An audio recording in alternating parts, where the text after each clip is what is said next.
ঢাকা আরিচা মহাসড়কের হেমায়েতপুর এলাকায় এখন বড় যানবাহনের পাশাপাশি দাপিয়ে বেড়াচ্ছে অবৈধ ৩ চাকার অটোরিকশা।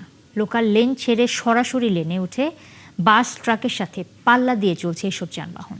নিয়ম ভাঙা যেন নিত্যদিনের চিত্র।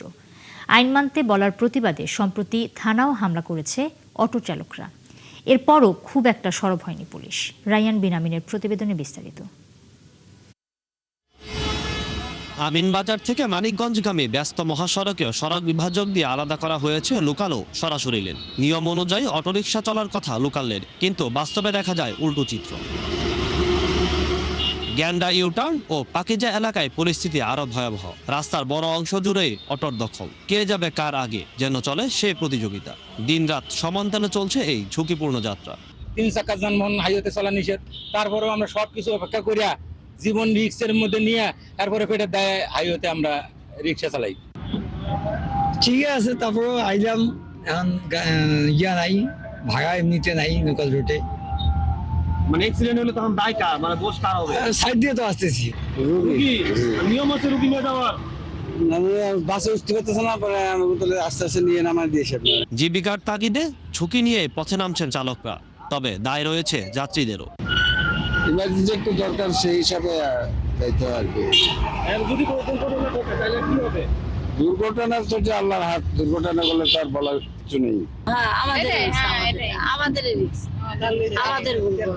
হ্যাঁ, ঝুঁকি আছে, কিন্তু মূলত এখানে আমার ভাই অনেক গ্রাম থেকে এসে বন্ধ করতেছিল বাসে, এই জন্য বাধ্য হয়ে এটা নিয়ে অল্প স্বল্প দূরত্বের জন্য। মহাসড়কে অটো চলার কারণে বিপাকে পড়ছেন বাস ট্রাক চালকরা। দুর্ঘটনার শঙ্কা আর হামলা মামলার ভয়ে আতঙ্কিত তারা। হঠাৎ করে মনে করেন হুটহাট করে ডাইনে বামে না দেখে মাথা ঢুকাই দেয়, তো আমাদের টান থাকে 80-100, তাহলে সমস্যা হয়ে যায়। অটোর জন্য বেশিরভাগ অ্যাক্সিডেন্ট হয় বেশি, আমাদের উপরে দায় পড়ে। ওরা দেশ করবে, তাই হবে আমাদের। মনে করেন যে মেইন রাস্তার মধ্যে ইন্ডিকেটার নাই, কিছুই নাই, প্রশিক্ষণ নাই, সামনে হুট করে ব্রেক দেয়, যাত্রী পাইলে চাপায় দেয়, যে কারণে দুর্ঘটনা বাড়ায়।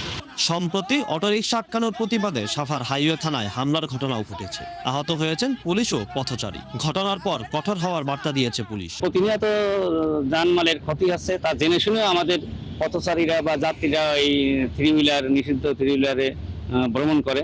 2024 সালের হিসেবে সাভার পৌরসভায় প্রায় 10,000 নিবন্ধিত অটোরিকশা ছিল।